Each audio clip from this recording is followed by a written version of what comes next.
ओम नमो भगवते वासुदेवाय नमः। पुरुषोत्तम मास महात्म्य कथा अध्याय 14।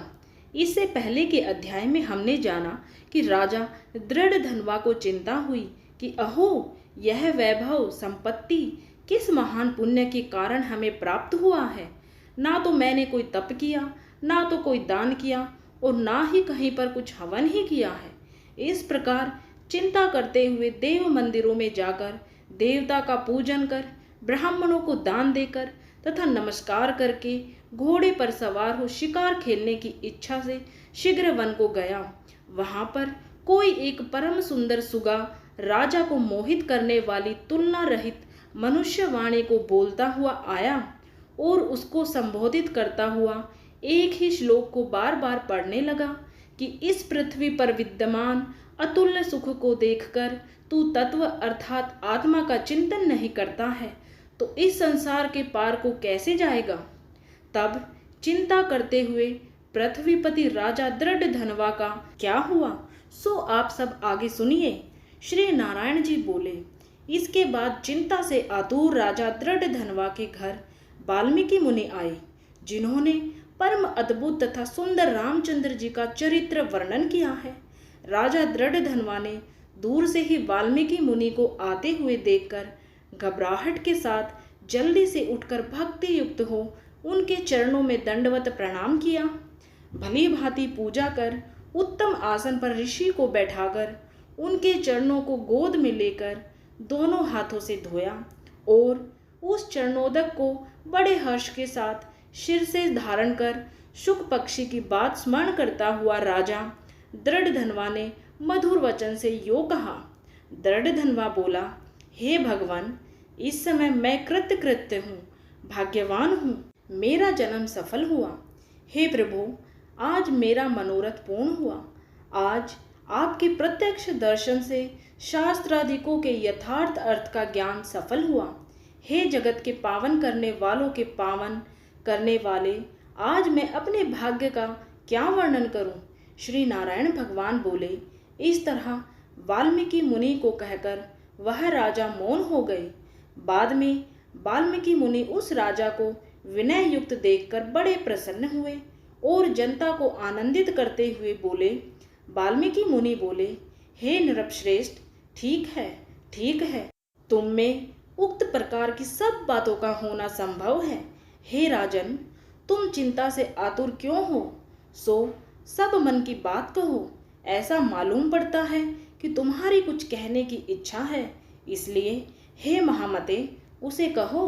राजा दृढ़ धनवा बोला, आपके चरण कमल की कृपा से हमेशा सुख है, परंतु हे विद्वान, हमारे हृदय में एक बड़ा संदेह है।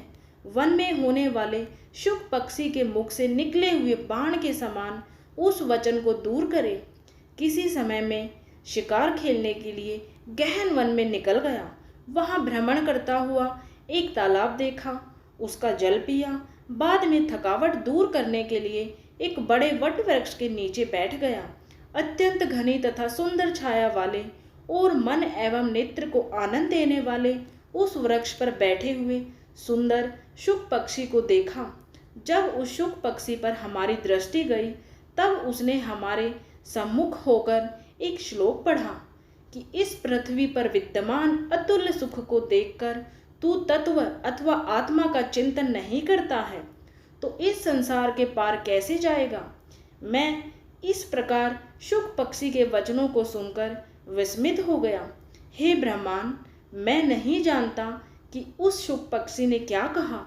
इस हमारे हृदय के संदेह को आप दूर करने के योग्य हैं।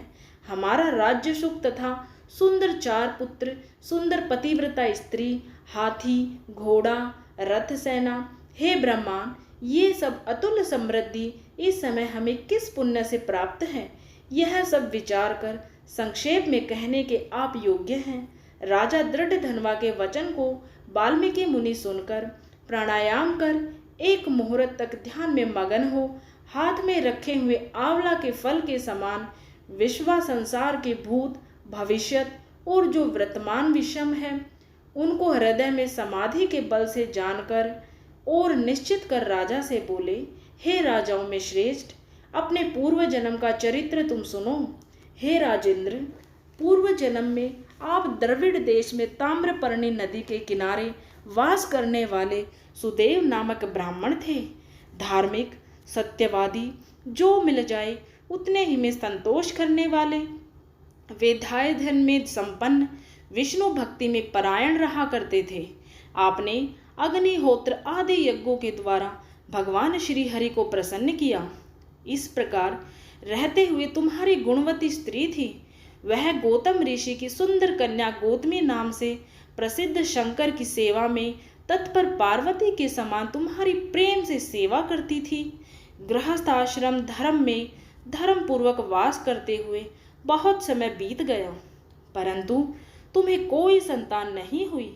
एक दिन अपनी स्त्री से सेवित आसन पर बैठा हुआ दुखित ब्राह्मण गदगद स्वर से बोला, ऐ सुंदरी, संसार में पुत्र से बढ़कर दूसरा सुख नहीं है, और तपदान से उत्पन्न पुण्य दूसरे लोक में सुख देने वाला होता है।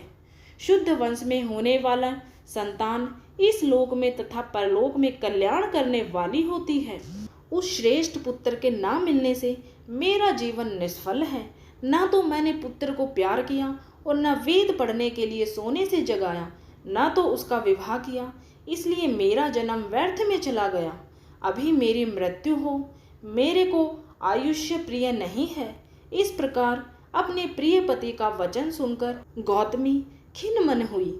बाद में धैर्य धारण करती हुई, प्रिय वचन बोलने में चतुर, प्रिय पति के प्रेम में मगन वह स्त्री अपने पति को समझाने के लिए सुंदर वचन बोली, हे प्राणेश्वर, अब इस तरह तुच्छ वचनों को ना कहिए।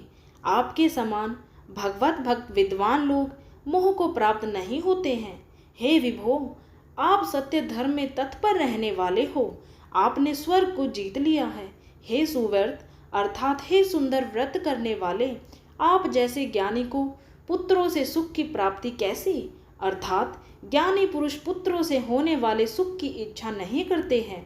हे ब्रह्मांड, अपने चित्रकेतु नामक राजा पुत्र शोक से संतप्त हुआ, तब नारद और अंगिरा ऋषि के आने पर पुत्र शोक से मुक्त हो संसार से उद्धार को प्राप्त हुआ। इसी प्रकार राजा अंगवेन नामक दुष्ट पुत्र के कारण रात्रि के समय वन को चला गया। इसी तरह हे स्वामीन, आपको भी संतति दुख देने वाली होगी।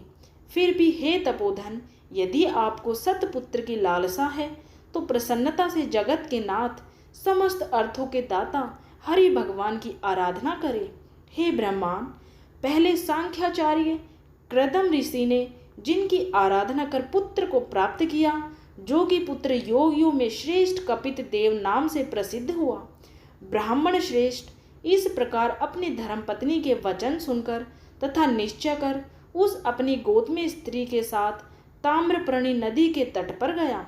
वहां जाकर उस पवित्र तीर्थ में स्नान कर अत्यंत श्रेष्ठ तप करता भया 5-5 दिन के बाद सूखे पत्ते तथा जल का आहार करता था। इस प्रकार तप करते उस तपोनिधि सुदेव ब्राह्मण को 4000 वर्ष व्यतीत हो गए। हे ब्राह्मण, उसके इस तपस्या से तीनों लोग कांप उठे। भक्त वत्सल भगवान उस सुदेव ब्राह्मण के अत्यंत उग्र तपस्या को देखकर जल्दी से गरुड़ पर सवार होकर प्रकट हुए। श्री नारायण भगवान बोले, नवीन मेघ के समान जगत की रक्षा करने में समर्थ 4 भुजा वाले प्रसन्न मुख मुरारी को देखकर सुदेव शर्मा ब्राह्मण हर्ष के साथ मुकुंद भगवान को साष्टांग प्रणाम करता हुआ बोला। और वह क्या बोला, इसका वृतांत आप सभी अगले अध्याय में सुनिएगा। जय श्री हरि नारायण। ओम नमो भगवते वासुदेवाय नमः कमेंट में जरूर लिखें। और अगर आपको ये वीडियो पसंद आई है तो वीडियो को ज़्यादा से ज़्यादा लाइक और शेयर जरूर करें। और हाँ, चैनल को सब्सक्राइब करना बिल्कुल भी ना भूलें।